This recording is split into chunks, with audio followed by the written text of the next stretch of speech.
This last year has been a tremendous year of growth and change at Good Shepherd, particularly in terms of some of the outreach programs that we're involved in. We have started a new assisted living program for seniors and provide day services for seniors. We're going to open our new venture center in this fall in terms of a grocery store and outreach to families and individuals in need. We opened the Jean Scott Center, which is a school program for teenage mothers and their babes. I'm excited about our new assisted living program in which we're reaching out to people so that they can live within either their own home or at Good Shepherd Square in the Bishop Tonus Apartments, where we can provide 24-hour support to those individuals so that they can live independently and maintain their independence with dignity and respect, which is what Good Shepherd's been known for all these years. And what we're doing is providing personal support, housekeeping support, bathing, medication queuing, a number of things that seniors need in their lives so that they can live independently, and just being that friendly face that's showing up each day. The other part of it is it provides 24-hour on-call support. So if somebody runs into a problem, they have an alarm system that goes to one of our healthcare aides. The other part of it is the Senior Activation and Maintenance Program that's moving in, which is the SAM program.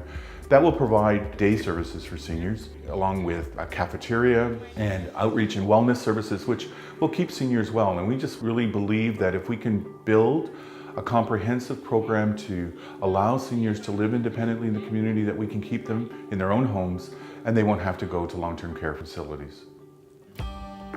The Venture Center is our new self-serve store where people can come in and in a dignified manner they'll be able to shop for themselves. The other thing about the Venture Center is we'd like to create opportunities for individuals, pre-employment opportunities.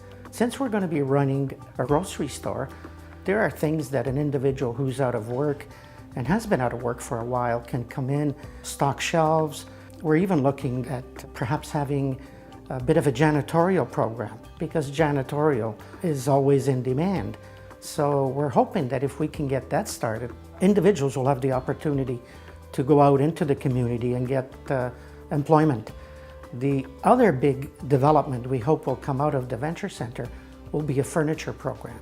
And what we'd like to do is to offer a package deal for someone moving into the community to independent living, where we can provide perhaps a bed, a table, a couple of chairs, a sofa, the basics that an individual or a family needs to set up an apartment in the community. So when we look at the Venture Center, we want to create a hub that will create wellness in the community. The possibilities are only limited by our imagination.